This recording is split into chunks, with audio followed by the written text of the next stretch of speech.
For months, I'd been trying to save every penny to make my life's dream come true, to take my family on a trip abroad.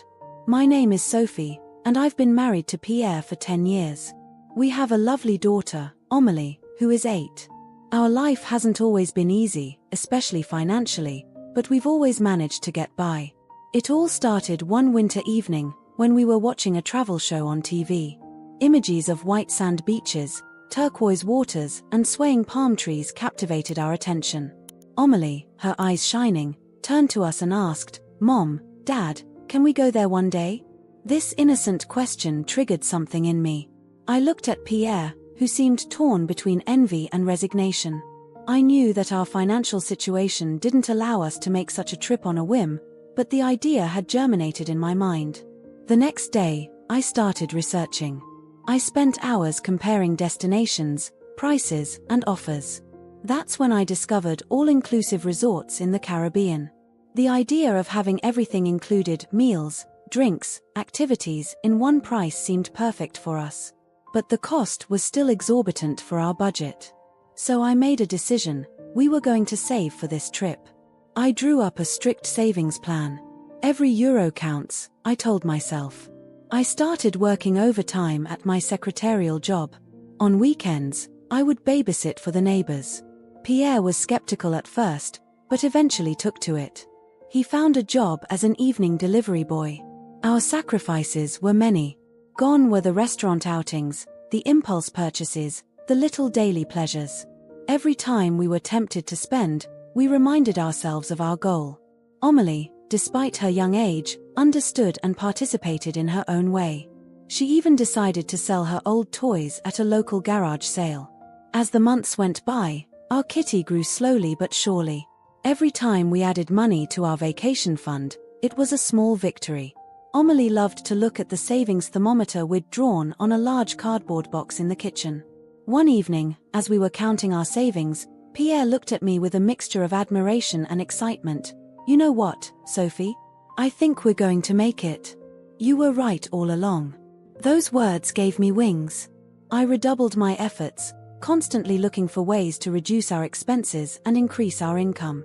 I learned to bake our own bread, to sew to repair clothes rather than buy new ones. Every penny we saved brought us closer to our dream. Finally, after almost 2 years of hard work, we had enough to book a week at an all-inclusive resort in Punta Cana, Dominican Republic. The day I clicked the book button, my hands were shaking with excitement. I called Pierre at work to tell him the news. "It's done, Pierre. I've booked it," I shouted into the phone. There was a moment of silence, then I heard her emotional voice. "Sophie, you're amazing. I never thought we'd make it." That evening, we broke the news to Amélie. Her reaction was unforgettable.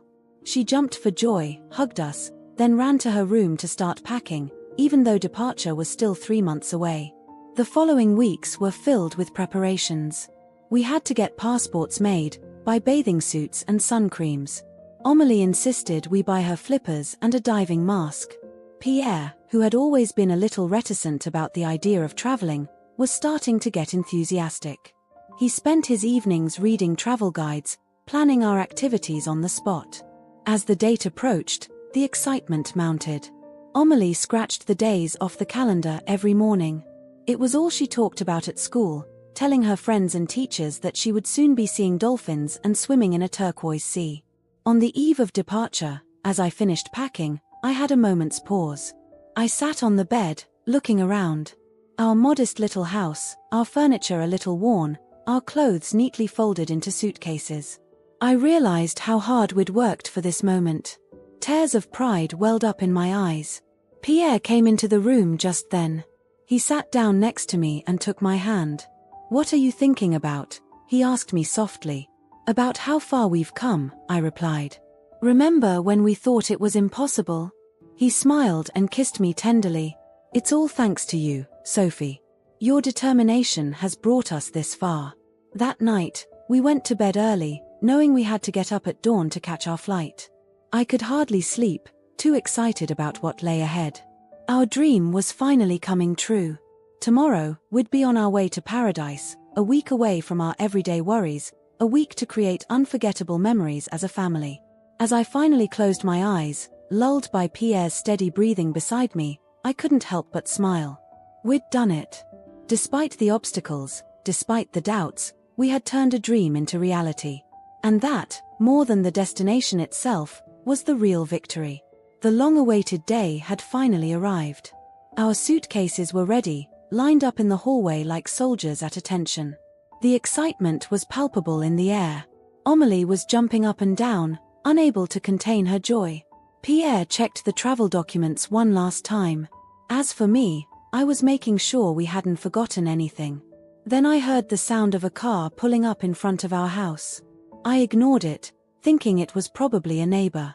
But a few seconds later, the doorbell rang. Pierre opened the door, and I heard a voice I knew all too well. My heart clenched instantly. "Mom," said Pierre, surprised. "What are you doing here?" Marguerite, my mother-in-law, entered the house as if she owned it. Tall, elegant, with her perfectly coiffed grey hair and impeccable suit, she contrasted sharply with our modest interior. "Well, I've come to wish you bon voyage, of course," she declared in a tone that was meant to be cheerful, but sounded false to my ears. Marguerite and I had never had an easy relationship.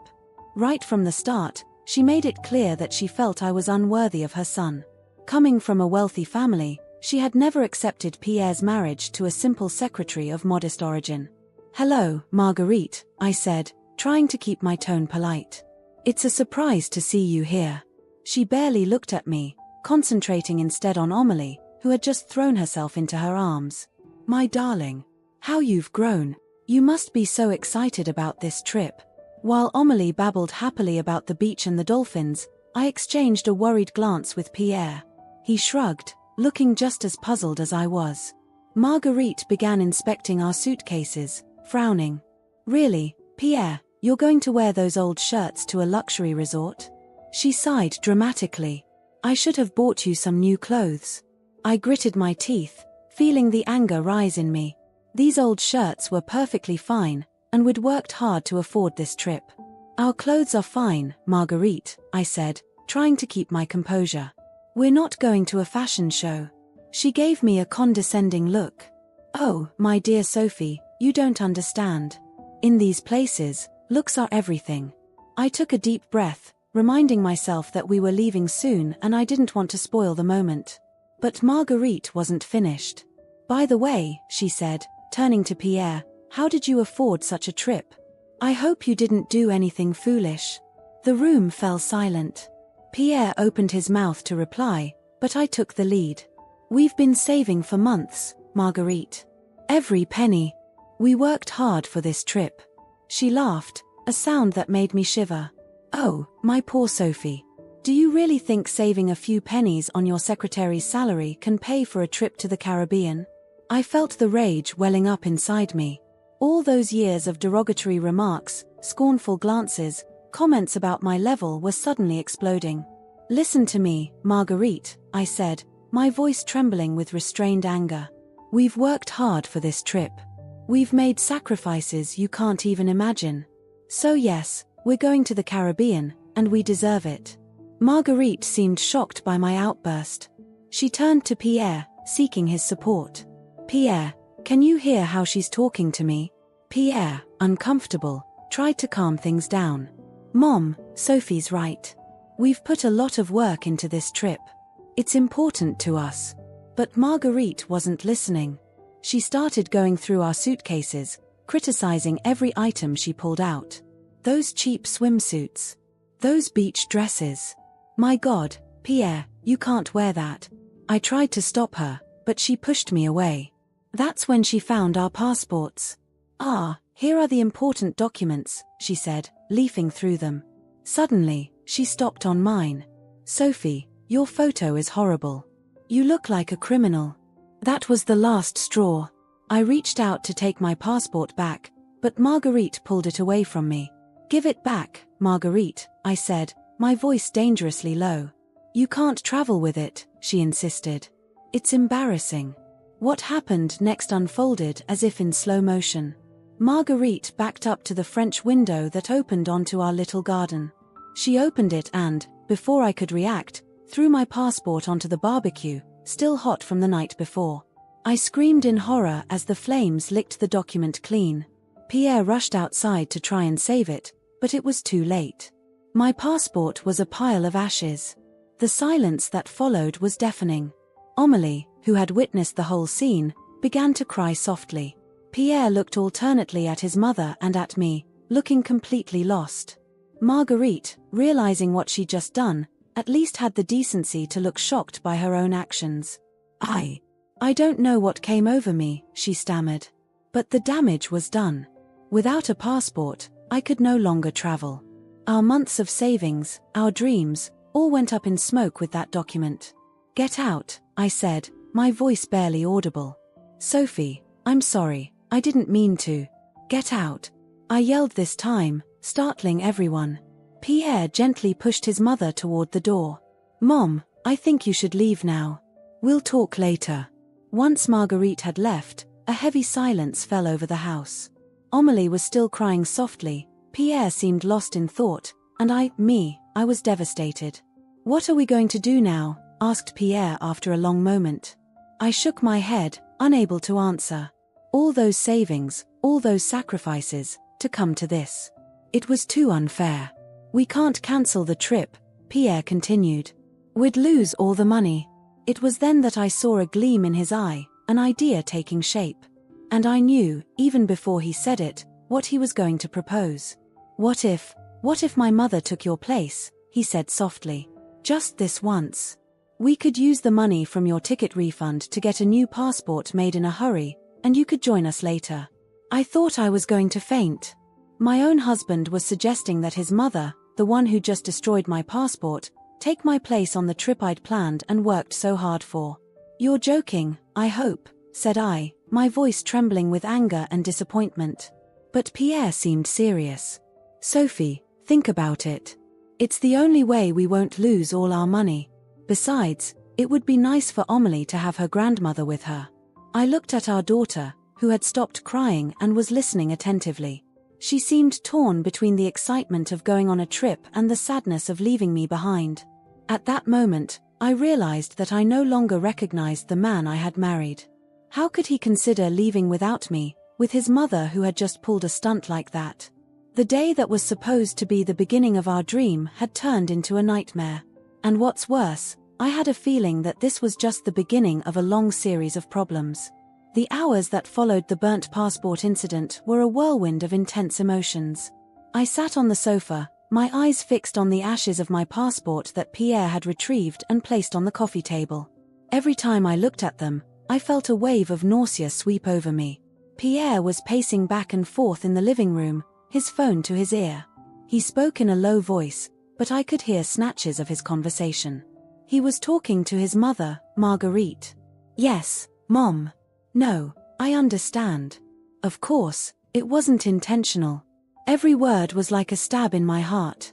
How could he be so understanding towards her after what she'd just done? Amélie had taken refuge in her room, probably disturbed by all the tension. I wanted to go and comfort her, but I was paralyzed, unable to move. Finally, Pierre hung up and turned to me. His face was a mixture of guilt and determination. Sophie, he began softly, I've been talking with Mom. She's really sorry about what happened. I laughed bitterly. Sorry? She destroyed our dream trip and she's sorry? Pierre sat down next to me, taking my hands in his. I resisted the urge to pull them away. Listen, I've got an idea. Mom's offering to pay for an emergency new passport for you. You could join us in a few days. I shook my head in disbelief. And in the meantime, are you leaving without me? He hesitated a moment before answering. Well, yes. Mom would take your place for the first few days, just until you joined us. The world stopped spinning at that moment. I stared at Pierre, searching his eyes for any hint of a joke, any sign that this was all a bad joke. But no, he was serious. You want your mother, the one who just burned my passport, to take my place on the trip I planned and paid for? My voice trembled with contained rage. Pierre looked uncomfortable. It's only for a few days, Sophie. Think of Amélie. She was so excited about this trip. What about me? I yelled, finally losing my cool. I worked for months for this trip. I've worked overtime, saved every penny, and now you want me to stay here while your mother takes advantage of my efforts. Pierre tried to calm me down, but I was beside myself. I stood up abruptly, knocking the vase onto the coffee table. Water and flowers spilled onto the floor, but I paid no attention. Sophie, please be reasonable, Pierre pleaded. It's the best solution for everyone. The best solution for who? For you. For your mother. I shook my head in disgust. I don't recognize you anymore, Pierre. The man I married would never have proposed such a thing. Just then, Amélie came out of her room, drawn by our cries. Her eyes were red and puffy, a sign that she had been crying. Mommy, Daddy, what's going on? She asked in a small voice. Pierre rushed over to her, taking her in his arms. Nothing, darling. Mommy and Daddy are just having a little chat. I laughed bitterly. A little chat? Really, Pierre? Amélie looked at me, her big eyes full of concern. We're not going on vacation anymore? My heart clenched. How do you explain to an 8-year-old that her grandmother had just destroyed our vacation plans and that her father wanted to go without me? Sigh, ma puce, Pierre replied before I could say anything. We're going to leave as planned. But Mom will join us a little later. I felt anger rise in me like a wave. How dare he make this decision without even consulting me? No, I said firmly. No, Pierre. I won't join you later. If you go without me, I won't come at all. Amélie's face broke down. But Mom, you promised. These words broke my heart. I wanted to take my daughter in my arms, explain, but Pierre pulled her away from me. Don't worry, Amélie. Mommy doesn't mean what she says. She's just a bit upset at the moment. I looked at Pierre, shocked by his attitude. He was talking about me as if I were a capricious child, as if my feelings didn't matter. Stop it, Pierre, I said, my voice trembling with anger. Don't make me out to be the villain of the piece. It was your mother who burned my passport, and it's you who wants to leave without me. Amélie looked at us in turn, confused and frightened. I realized we were traumatizing her with our argument. Amélie, darling, I said softly, go to your room, please. Daddy and I need to talk. Once Amélie was gone, I confronted Pierre. How can you do this to me? How can you choose your mother over me? Pierre sighed, running a hand through his hair. I'm not choosing anyone, Sophie. I'm just trying to find a solution that works for everyone. A solution that suits everyone? I repeated, incredulous. And how does this solution suit me? You'll join us in a few days, he insisted. You'll still enjoy the vacations. I shook my head, suddenly realizing how little Pierre understood. It's not just a question of vacations, Pierre. It's a question of respect, of trust. Your mother deliberately destroyed my passport, and instead of defending me, you take her side. Pierre looked hurt. I'm not taking anyone's side. I'm just trying to save our vacation. Our vacation, laughed I bitterly. This vacation was supposed to be for our family. You, me, and Amélie. Not your mother. Silence fell between us. I looked at the man in front of me, the man I'd loved for so many years, and realized I didn't recognize him anymore. Where was the man who had sworn to always support me, to always protect me?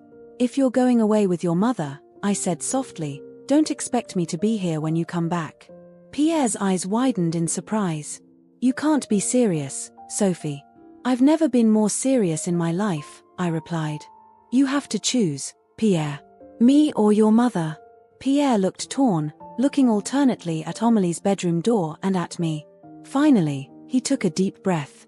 I'm sorry, Sophie, he said softly. But I think going on vacation is the best thing for Amélie. She's waited so long for this moment. These words hit me like a physical blow. I recoiled, suddenly feeling like a stranger in my own home. Then it's decided, I whispered. You've made your choice. Pierre tried to approach me, but I pushed him away. Sophie, please try to understand. But I didn't want to hear any more.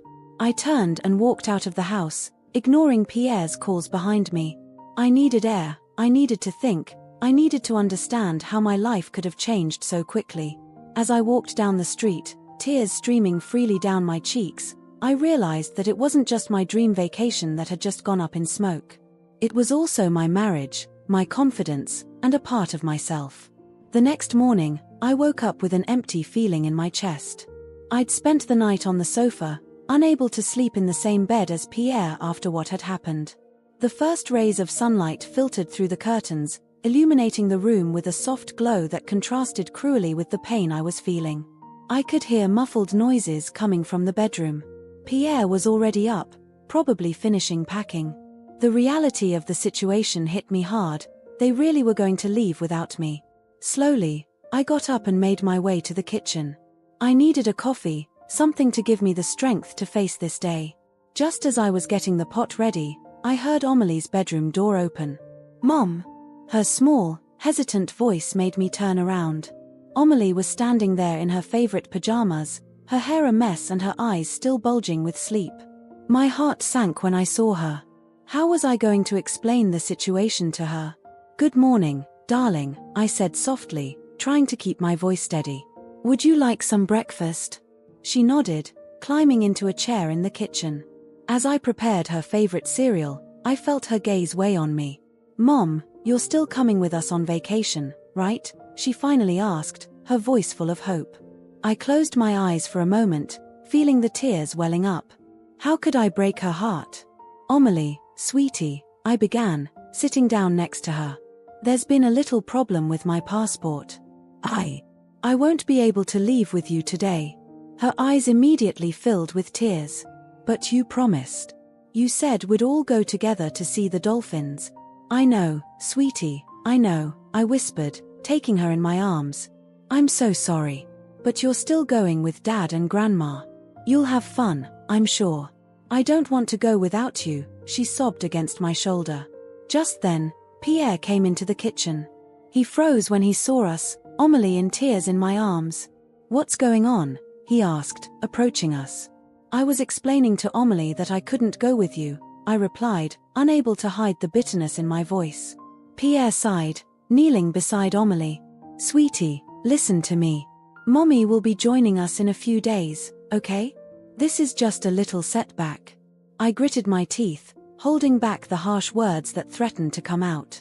How could he lie so easily to our daughter? "Is it true, Mom?" asked Amelie, turning to me hopefully. I looked at Pierre, then at Amelie. I couldn't lie to her. I don't know, darling. We'll see." Amelie's face broke down again, and she snuggled up to me, refusing to let go. The next few hours were a whirlwind of activity. Pierre finished packing, checked documents, called his mother to confirm that she would meet them at the airport. Meanwhile, I stayed with Amelie, trying to comfort her and give her the courage to leave without me. Finally, it was time to leave. Pierre loaded the suitcases into the car, while Amelie remained clinging to my leg, refusing to budge. "Come on, Amelie," Pierre said softly. "It's time to get going. We're going to miss the plane." "I don't want to go," cried Amelie. "I want to stay with Mom." My heart was breaking a little more every second. I took a deep breath, trying to gather all my courage. "Amelie, look at me," I said, kneeling down to be at her level. "You're going on vacation with Dad and Grandma. You're going to see the sea, the dolphins, everything you've ever dreamed of. And when you come back, you'll tell me all about it, won't you?" She sniffed, looking at me with her big tear-filled eyes. "You promise you'll be here when I get back?" This innocent question hit me hard. I didn't know what the future held for Pierre and me. I didn't know if I'd still be here when they came back. But I couldn't tell her that. "I'll always be here for you, sweetheart," I replied, choosing my words carefully. "Always." Finally, after long hugs and many tears, Amelie agreed to get into the car. Pierre approached me, hesitating. "Sophie, he began, but I cut him off. "Not now, Pierre. Just take care of Amelie." He nodded, looking despondent. As he got into the car, I saw another car pull up in front of our house. Marguerite got out, elegant as always in her traveling suit. Our eyes met, and for a moment, I thought I saw a glimmer of remorse in her eyes. But it only lasted a second before she resumed her usual haughty air. "Hello, Sophie," she said coldly. "It's such a shame you can't come with us." I clenched my fists, fighting the urge to tell him what I really thought. Instead, I simply nodded, unable to utter a word. Marguerite climbed into the car, taking the seat that should have been mine. I looked at Amélie through the glass, her little face pressed against the window, tears streaming down her cheeks. As the car started, I felt something break inside me. It was as if a part of my soul was leaving with them. I watched the car pull away until it disappeared around the corner. The silence that followed was deafening. I just stood there on the sidewalk, unable to move. Neighbors passing by looked at me curiously, probably wondering why I hadn't gone on vacation with my family. Slowly, I returned to the house. The interior suddenly seemed too big, too empty. Amélie's toys scattered around the living room, Pierre's half-drunk cup of coffee on the kitchen table, everything reminded me of what I'd just lost. I collapsed on the sofa, tears streaming freely down my cheeks. How had it come to this? How had our dream of a family vacation turned into this nightmare? The hours passed, and I stood there motionless, lost in thought. The phone rang several times, but I didn't answer. I knew it was probably Pierre, trying to tell me that they'd arrived at the airport, or maybe already on the plane. But I wasn't ready to talk to him. As the sun began to set, coloring the sky with orange hues, I finally found the strength to get up. I wandered around the house, touching familiar objects, remembering the happy times we'd shared as a family. In Amélie's room, I found her favorite cuddly toy, the one she hadn't wanted to take with her for fear of losing it. I held it close, breathing in my daughter's familiar scent. It was then that I realized I couldn't remain passive. No matter what had happened, no matter how hurt I was, I couldn't abandon my family. I had to find a way to reach them, to save not only our vacation, but also our marriage. With renewed determination, I began researching emergency procedures for obtaining a new passport. It wouldn't be easy, and it would certainly be expensive, but I had to try. As I drifted off to sleep that night, alone in our big bed, I made a silent promise to Amélie and to myself, I would find a way to reach them. Because despite everything, despite the pain and the betrayal, they were my family. And I wasn't ready to give up. 2 days had passed since my family had left. 2 interminable days, filled with loneliness and questioning. I'd spent most of that time trying to get a new passport in a hurry, juggling calls to the authorities and visits to the relevant offices. It was a frustrating and exhausting process, but it was the only thing that gave me any semblance of purpose, that kept me from sinking completely into despair. That morning, I was preparing to make another attempt with the authorities when my phone rang. The number on the display was unknown to me, but the international area code told me the call was coming from the Caribbean. My heart began to beat faster. Was it Pierre? Amélie? Hello. I replied, my voice trembling. Hello, am I speaking to Madame Sophie Dupont? A male voice, with a slight accent, sounded on the other end of the line. Yes, that's me, I replied, intrigued. Madame Dupont, I'm Antoine Moreau, the manager of the resort where your family is currently staying. I'm calling because we have a little problem with your reservation. My mind immediately raced. Was something wrong? Had something happened to Amélie or Pierre? What kind of problem? I asked, trying to keep my composure. Well, you see, began Mr. Moreau, the reservation was made in your name. And according to our rules, only the person in whose name the reservation was made can check in. It took me a few seconds to understand what he was telling me.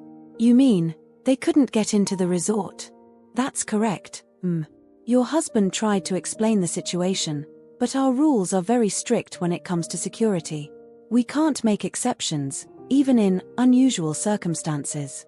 I had to sit down, my legs no longer supporting me. Part of me was relieved to know that my family hadn't been able to enjoy the trip without me, but another part felt guilty for feeling that way. And where are they now? I asked, worried. They found a small hotel in town, replied M. Moreau. But Madame Dupont, I'm calling because we'd like to resolve this situation. Your booking represents a significant investment, and we wouldn't want you to lose that money. I laughed bitterly. Money was the least of my concerns at that moment. What do you propose, Monsieur Moreau? Well, if you could join us, we could honor the reservation. Would even be willing to extend your stay by a few days to make up for any inconvenience. This proposal left me speechless. It was an unexpected opportunity, but it also raised a lot of questions. How was I going to reach them without a passport? And above all, was I ready to face Pierre and his mother after what had happened? I don't know if it's possible, I finally replied. My passport was destroyed. That's why I didn't come with my family. There was a moment of silence on the other end of the line. Then Mr. Moreau spoke again, his voice full of determination. Madame Dupont, I understand that the situation is complicated. But let me tell you this, we have contacts at the French embassy. If you agree, we might be able to speed up the process of getting you a new passport.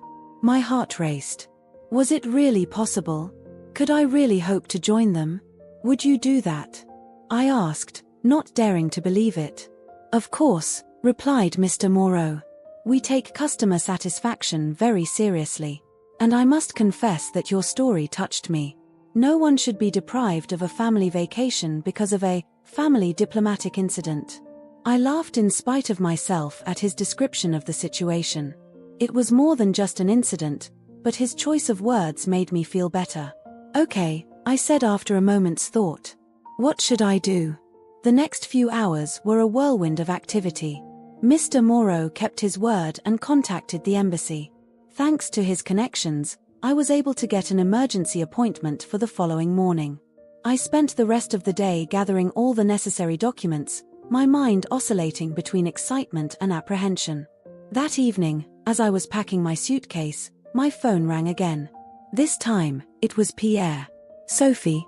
Her voice was hesitant, almost shy. I wanted to tell you that we couldn't get into the resort. Apparently, the reservation was in your name and… I know, I cut him off. The resort manager called me. There was a long silence. I could almost hear Pierre thinking, searching for his words. Sophie, I'm so sorry, he finally said, his voice breaking. I've been such a fool. I should never have left without you. Amélie won't stop crying, she wants to go home. And my mother, well, let's just say she realized she might have made a mistake. I closed my eyes, feeling the tears welling up. Part of me wanted to scream at him, to tell him how much he'd hurt me. But another, stronger part just wanted to make things right. Pierre, I said softly, listen to me. The resort manager is helping me get a new passport in a hurry. If all goes well, I should be able to join you in a few days. I heard his breath catch. You'd still come? After everything that's happened? I'm doing it for Amélie, I replied, even though deep down I knew that wasn't the whole truth.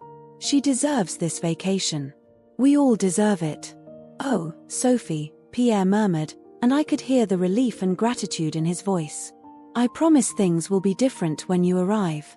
I'm going to talk to my mother, make her understand that she needs to change her behavior toward you. I nodded, even though he couldn't see me. We'll have a lot to talk about, Pierre. But for now, let's focus on saving this vacation. After hanging up, I sat on the edge of the bed, overwhelmed with emotion. The last few days had been an emotional roller coaster, and I knew it wasn't over. But for the first time since my passport had been burnt, I felt a glimmer of hope. The next morning, I went to the embassy, my heart pounding. The process was surprisingly quick, thanks to Mr. Moreau's intervention. By late afternoon, I had a new emergency passport in my hands. As soon as I had it, I called Mr. Moreau to tell him the good news.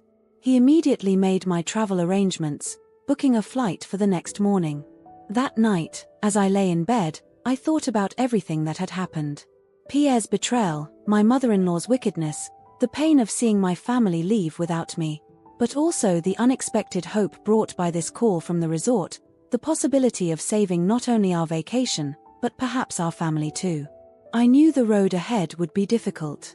There would be difficult conversations to have, apologies to make and accept, boundaries to set. But for the first time in days, I felt ready to face these challenges. As I closed my eyes, ready to drift off to sleep, I thought of Amélie. How her face would light up when she saw me coming. To the joy of finally being able to share those family moments we'd dreamed of so long. Tomorrow would be the start of a new chapter. A chapter filled with uncertainty, of course, but also with opportunity. The opportunity to rebuild, to forgive, and perhaps even to grow stronger as a family. With this comforting thought, I finally drifted off to sleep, ready to face whatever the future held. The next morning, I woke up before my alarm even went off.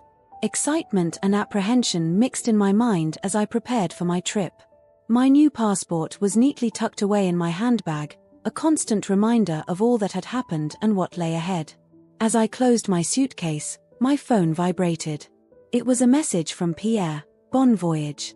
We look forward to seeing you. I love you. Those simple words sent a whirlwind of conflicting emotions through me. The love was still there, but it was now tinged with pain and distrust. The drive to the airport was a fog of thoughts. Every kilometer brought me closer to my family, but also to a confrontation I was dreading. How would I react when I saw Pierre and his mother? Could I really forgive and move on? Once on the plane, sitting by the window, I closed my eyes and tried to concentrate on my breathing. The several-hour flight offered me a moment of calm before the storm, a last chance to think about what I really wanted. I thought back to all the happy moments Pierre and I had shared. Our first meeting, our marriage, Amelie's birth. But I couldn't ignore the recent pain, the betrayal I'd felt when he chose to leave without me. And then there was Marguerite, my mother-in-law. Her burning of my passport was unforgivable. How could I ever trust him again? How could we coexist in the same family after that? But in the midst of all these questions, one image remained clear in my mind, Amelie's face. My little girl who hadn't asked for any of this, who deserved united parents and a happy vacation. It was then that I realized that the decision I was about to make didn't just concern me. It would affect our whole family, especially Amelie. I had to think of her first. The plane landed smoothly on the sunny tarmac of the Caribbean airport. The contrast between the grey climate I'd left behind and the tropical heat that greeted me was striking. As I stepped off the plane, I took a deep breath, savoring the warm, salty air. In the airport lobby, my heart stopped for a moment. There, behind the barrier, stood Pierre, Amelie, and Marguerite. Amelie was the first to see me. Her face lit up and she started running towards me, ignoring the protests of the security guards. "Mommy! Mommy!" she cried, throwing herself into my arms. I hugged her tightly, feeling the tears roll down my cheeks. "Oh, my darling, I've missed you so much," I whispered into her hair. Pierre approached slowly, looking uncertain. "Sophie," he said softly, "I'm so sorry." I looked up at him, still entwined with Amelie. His face was marked by guilt and remorse. Behind him, Marguerite stood back, looking uncomfortable. "We'll talk later," I said to Pierre, not wanting to spoil this moment with Amelie. We stepped out of the airport and into a waiting cab. The ride to the resort was a tense silence, broken only by Amelie's excited babble as she told me all she'd seen since their arrival. Once at the resort, Mr. Moreau greeted us personally. "Madame Dupont, I'm delighted you could join us," he said with a warm smile. "As promised, we've extended your stay by 3 days to make up for any inconvenience." I thanked M. Moreau for his help and generosity. As we headed for our suite, I felt Pierre's hand brush mine. I hesitated for a moment before taking it. That simple gesture seemed loaded with so many unspoken words. Once in our suite, the reality of the situation caught up with us. Amelie left to explore the bedroom, leaving Pierre, Marguerite, and me facing each other in the living room. "Sophie," Marguerite began, I raised my hand to interrupt her. "Not now," I said firmly. "I'm tired from the trip. We'll talk tomorrow." Pierre nodded, understanding. "Sure. Get some rest. We have plenty of time to talk." That night, lying in the suite's large bed, listening to Amelie's peaceful breathing beside me, I pondered the decision I had to make. Should I forgive and try to save our family? Or was it time to draw a line under this relationship that seemed so damaged? The next morning, I woke up early. I left Pierre and Amelie to sleep and went out onto the terrace. The view of the ocean was breathtaking. Gentle waves licked the white sand, and the sun was just beginning to rise, coloring the sky in shades of pink and orange. It was here, in the face of this serene beauty, that I made my decision. When Pierre joined me on the terrace, Cup of coffee in hand, I was ready. Pierre, I said softly, we need to talk. He nodded, sitting down next to me. I know. Sophie, I want you to know how sorry I am. I made a terrible mistake leaving without you. I didn't know how to defend you against my mother, and I deeply regret that. I took a deep breath. Pierre, what happened hurt me deeply. Not just the fact that you left, but the fact that you let your mother treat me like that for years. I feel like our marriage has become a battlefield, with your mother on one side and me on the other. And you stayed in the middle, refusing to take sides. Pierre lowered his eyes in shame. You're right. I was a coward. I was afraid of upsetting my mother, but in doing so, I hurt you, the woman I love. Pierre, I continued, I came here not only for Amélie, but also because I still believe in us. But things have to change. We can't go on like this. He looked up at me, hopeful. I'm willing to make whatever changes are necessary, Sophie. I promise. Here's what I propose, I said. We're going to enjoy this vacation as a family. We're going to give Amélie the happy times she deserves. But in the meantime, you and I are going to have some serious conversations. We're going to set clear boundaries with your mother. And when we get home, we'll start couples therapy. Pierre took my hand in his. Whatever you want, Sophie. I'll do anything to fix our family. What about your mother? I asked, knowing this was the trickiest part. Pierre took a deep breath. I'll talk to her today. I'll make her understand that she must change her behavior toward you, or she risks losing her place in our lives. I'll never let anyone disrespect you again, not even my own mother. I felt a weight lift from my shoulders. For the first time in a long time, I felt like Pierre was really on my side. It's not going to be easy, I warned. We have a lot of work to do. I know, Pierre replied. But you're worth it. Our family is worth it. Just then, Amélie came out onto the terrace, rubbing sleep from her eyes. Mom, Daddy, are we going to the beach today? We exchanged a look, a small smile on our lips. Of course, darling, I replied. Let's go get ready. As we walked back into the suite, I realized my decision was the right one. It wouldn't be easy, but I was ready to fight for our family. With love, patience, and hard work, maybe we could turn this crisis into an opportunity to grow and become stronger together. The days ahead would be crucial. There would be difficult conversations, moments of doubt, maybe even tears. But for the first time in a long time, I had hope. Hope that we could overcome this ordeal and come out of it more united than ever. The days that followed my arrival at the resort were a mixture of intense emotions and moments of simple happiness. Amélie was ecstatic, taking full advantage of the beach, the pool, and all the activities the resort had to offer. Pierre and I tried to maintain a facade of normalcy in front of her, but the underlying tensions were palpable. On the third day of my stay, while Amélie was taking part in a shell necklace-making workshop, I decided it was time to have that dreaded conversation with Marguerite. Pierre had insisted on being present, which I reluctantly agreed to do. We sat down on the terrace of our suite, facing the ocean. The contrast between the serene beauty of the landscape and the emotional storm that was brewing was striking. Marguerite arrived, looking tense but determined. She sat across from us, nervously smoothing the folds of her dress. Sophie, Pierre, she began, I know what I've done is unforgivable. I don't know what came over me. I took a deep breath, trying to contain the anger that threatened to boil over. What got into you, Marguerite, was years of contempt and resentment toward me. It wasn't an isolated act, it was the culmination of your behavior since Pierre and I have been together. Marguerite looked shocked by my frankness, but she didn't deny it. Pierre put his hand on mine, silently encouraging me to continue. You've always considered me inferior, unworthy of your son, I continued. You've constantly tried to separate us, to sow discord in our marriage. And this time, you've crossed a line I never thought possible. With tears in her eyes, Marguerite nodded. You're right, Sophie. I was blinded by my prejudices, by my fear of losing my son. I realize now how unfair and cruel I've been to you. Mum, Pierre intervened, his voice firm but full of emotion, you have to understand that your behavior can't go on. Sophie is my wife, the mother of my daughter. If you can't accept and respect her, then we'll have to reconsider your place in our lives. I saw fear cross Marguerite's face at these words. For the first time, she seemed to fully realize the consequences of her actions. I don't want to lose you, she whispered. I'm ready to make an effort, to change. I want to be part of your life, Amelie's life. Please, give me a chance to redeem myself. I exchanged a look with Pierre.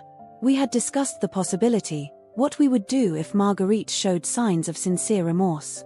Marguerite, I said softly, I can't promise you that I'll forgive you immediately. The trust you've broken will take time to rebuild. But if you're really willing to make an effort, respect our boundaries and treat our family with respect, then we're willing to try. Tears flowed freely down Marguerite's cheeks now. Thank you, Sophie. I promise I'll do everything in my power to undo the harm I've caused. Pierre spoke up, his voice imbued with a determination I'd never heard from him before. Mom, this means you may have to go to therapy to work through your issues. It means you'll have to respect our decisions as parents and as a couple. And most of all, it means you'll have to treat Sophie with the respect she deserves. Marguerite nodded, wiping away her tears. I understand. I'm ready to do whatever it takes. This conversation marked a turning point in our stay. Although things didn't become perfect overnight, there was a palpable change in the atmosphere. Marguerite was clearly making an effort to be more considerate and respectful towards me. She even apologized to Amélie for causing problems in the family.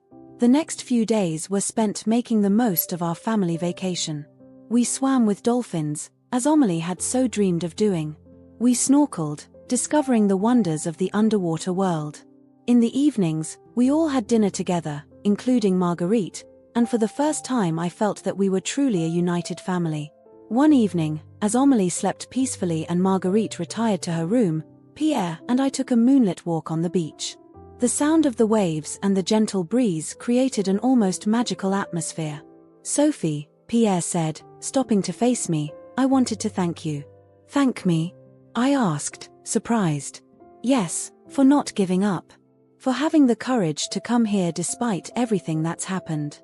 For giving us a chance to rebuild our family. I felt tears welling up in my eyes. Pierre, our family is worth it. You and Amélie mean everything to me. I couldn't give up without a fight. He pulled me into his arms, hugging me tightly. I promise you things will be different from now on. I'll be the husband and father you and Amélie deserve. We stayed like that for a long time, entwined under the stars, the sound of the waves in the background. It was as if we were sealing a new pact, a new commitment to each other. The last day of our vacation came too quickly. As we packed our bags, I couldn't help but reflect on all that had happened since I'd received that unexpected call from the resort. What began as a tragedy had turned into an opportunity for healing and growth for our family. Before we left, Mr. Moreau came to greet us personally. I hope your stay lived up to your expectations, Madame Dupont, he said with a warm smile. It exceeded all our expectations, Monsieur Moreau, I replied sincerely. You offered us much more than a vacation. You gave us the opportunity to save our family. On the plane home, as Amélie slept peacefully between us, Pierre took my hand. You know, he said softly, I think this vacation has changed us forever. I nodded, fully understanding what he meant. We were returning home not only with memories of white sand beaches and turquoise waters, but also with a new understanding of what it meant to be a family. Marguerite, sitting on the other side of the aisle, gave us a shy smile. There was still a long way to go with her, but for the first time, I felt it was possible. Looking out of the porthole, watching the clouds roll by beneath us, I realized that sometimes the greatest trials can lead to the most beautiful transformations. Our journey had begun with pain and betrayal, but it was ending with hope and renewed love. I didn't know exactly what the future held, but one thing was certain, we would face it together, as a united family. And that was the greatest victory of all.